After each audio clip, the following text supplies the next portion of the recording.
ಹಾಗೂ ಅವರ ಕತ್ತಲ್ಲಿ identity card ಇರಲಿಲ್ಲ, ಗೌರ್ಮೆಂಟ್ ಅಧಿಕಾರಿ ಅನ್ನೋದು ಲೆಕ್ಕ ಗೊತ್ತಿರಲಿಲ್ಲ.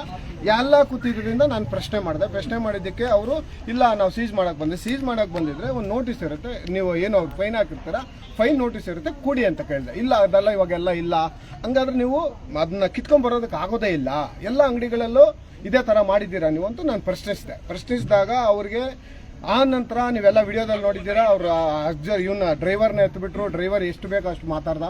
ಆನಂತರ ನಾನು ಅವ್ರಿಗೆ ಪ್ರಶ್ನೆ ಕೇಳ್ಕೊಂತ ಪಬ್ಲಿಕ್ ಆನಂತರ ಇಮಿಡಿಯೇಟ್ ಆಗಿ ಪಬ್ಲಿಕ್ ಒಂದೇ ಸತಿ ಎಂಟ್ರಿ ಆಗಿದ ತಕ್ಷಣ ಅವ್ರಿಗೆ ತಡಬಾಡಾಯಿಸಿ ಏಕಾಏಕಿ ಗಾಡಿ ಎತ್ಕೊಂಡು ಅಲ್ಲಿಂದ ಕಾಲ್ ಕಿತ್ತರು.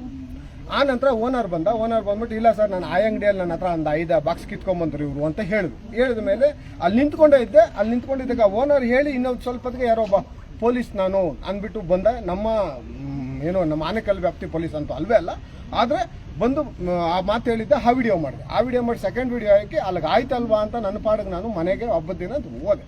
ನಮ್ಮ ಸೂರ್ಯನಗರ ಇನ್ಸ್ಪೆಕ್ಟರ್ ಬಂದಿದ್ರು. ಕಂಪ್ಲೇಂಟ್ ಅಂತ ನನಗೆ ಗೊತ್ತೇ ಇರಲಿಲ್ಲ, ಕುತ್ಕೊಂಡಿದ್ದೆ. ಆಮೇಲೆ ಒಂದು 3 ಕಾನ್ಸ್ಟೇಬಲ್ ನಮ್ಮ ಇನ್ಸ್ಪೆಕ್ಟರ್ ಆಗಿರುವಂಥ ಮಾಜನ್ ಅವರು ಬಂದು ಏಕಾಏಕಿ ಹತ್ತಿ ಅಂದರು. ಇಲ್ಲ ಸರ್ ದಯವಿಟ್ಟು ನನಗೆ ಇದು ನೋಟಿಸ್ ಕೊಡಿ, ನಾನು ನೋಟಿಸ್ಗೆ ಉತ್ತರ ಕೊಡ್ತೀನಿ, ಇಲ್ಲ ನಾನು ನಿಮ್ಮ ಟೈಮಿಂಗ್ಸ್ ನಾನು ಬರ್ತೀನಿ ಅಂದರೆ ಇಲ್ಲ ಆಗೋದಿಲ್ಲ, ಫಸ್ಟ್ ನಾನು ಬಂದಿದ್ದು ಹತ್ತಿರ ಅಂತ. ನಾನು ಈ ಡ್ರೆಸ್ಸಲ್ಲೇ ಚಪ್ಪಲಿ ಇಲ್ಲ ಯಾವುದೂ ಇಲ್ಲ, ದರ ಅಂತ ಇರಿಸಿ ಗಾಡಿಯಲ್ಲಿ ಹತ್ತಿಸಿ ಕರ್ಕೊಂಬಂದು ಈಗ ನೋಟಿಸ್ ಕೊಟ್ಟು ಆ ನೋಟಿಸ್ಗೆ ಯಾವತ್ತಿಗೆ ಸರ್ 23ನೇ ತಾರೀಕಿಗೆ ಬನ್ನಿ ಅಂತ ಕರೆದಿರೋ. ಇದೇ ನಡೆದಿರೋ ದಿನ